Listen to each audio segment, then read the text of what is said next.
अस्सलाम वालेकुम। 9th class हमने chapter number 4 cells and tissue start कर लिया है। We have discussed about the light microscope and its parameters yesterday. Today is 7th of July and day is Tuesday. We'll discuss about the electron microscope, its types, its parameters. तो सबसे पहले हम electron microscope का introduction देखते हैं। ये microscope की सबसे एडवांस टाइप है। It is the most advance form of microscope as you can see from the diagrams how advanced and how bigger is in size it is. And इसमें क्या होता है, ऑब्जेक्ट और लेंस को एक वैक्यूम चैम्बर के अंदर रखा जाता है और एक बीम ऑफ इलेक्ट्रॉन्स पास करती है ऑब्जेक्ट्स के थ्रू। उस ऑब्जेक्ट्स के थ्रू जब वो पास करती है तो उससे रिफ्लेक्ट बैक होती है और रिफ्लेक्ट बैक होके एक इमेज बनाती है फोटोग्राफिक फिल्म पे। उस इमेज को हम देखते हैं तो हमें वो ऑब्जेक्ट अपने साइज़ से कई गुना बड़ा नज़र आता है। अब इसके पैरामीटर को डिस्कस करते हैं और कंपेयर करते हैं लाइट माइक्रोस्कोप से। हमने डिस्कस किया था कि लाइट माइक्रोस्कोप दो ऐसे ऑब्जेक्ट को डिस्टिंग्विश कर सकता है जिनके दरमियान डिस्टेंस 0.2 माइक्रोमीटर का हो, यानी रिजॉल्व कर सकता है दो ऑब्जेक्ट्स को 0.2 माइक्रोमीटर तक। अगर इससे कम डिस्टेंस है तो वो रिजॉल्व नहीं करेगा, उस ऑब्जेक्ट को as a single object show करवाएगा।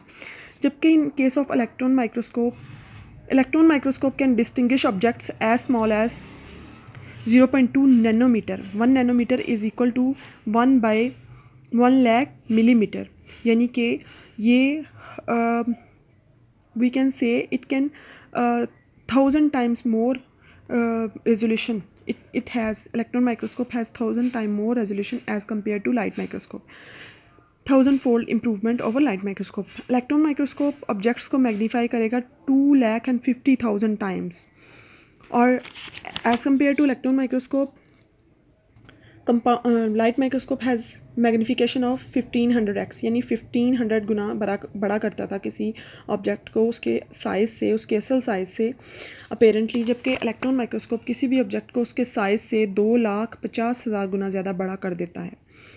लेकिन इलेक्ट्रॉन माइक्रोस्कोप को स्पेशल कंडीशंस चाहिए होती हैं और ये यूज़ होता है सेल के इंटरनल स्ट्रक्चर को स्टडी करने के लिए, सेल के ऑर्गेनेलीज और इसके इंटरनल स्ट्रक्चर को स्टडी करने के लिए, प्रोटीन्स और डीएनए के स्ट्रक्चर को स्टडी करने के लिए। इलेक्ट्रॉन माइक्रोस्कोप की दो टाइप्स हैं, स्कैनिंग इलेक्ट्रॉन माइक्रोस्कोप और ट्रांसमिशन इलेक्ट्रॉन माइक्रोस्कोप। इनका नेम शो कर रहा है कि जो ट्रांसमिशन इलेक्ट्रॉन माइक्रोस्कोप है उसके केस में इलेक्ट्रॉन्स ट्रांसमिट हो जाते हैं, यानी गुजर जाते हैं किसी भी ऑब्जेक्ट या स्पेसिमेन के थ्रू। इसलिए transmission electron microscope internal cell structure को स्टडी करने के लिए यूज़ होता है। यहाँ पे इसकी एक डायग्राम और इसकी स्टडी जैसे इंटरनल स्ट्रक्चर को शो कर रहा है दिखाई हुई है।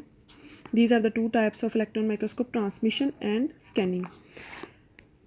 In case of scanning electron microscope, electrons are just reflected from the surfaces, metal coated surfaces. इसीलिए ये सेल सरफेस को स्टडी करने के लिए यूज़ होती है, जैसे कि यहाँ पे शो किया हुआ है।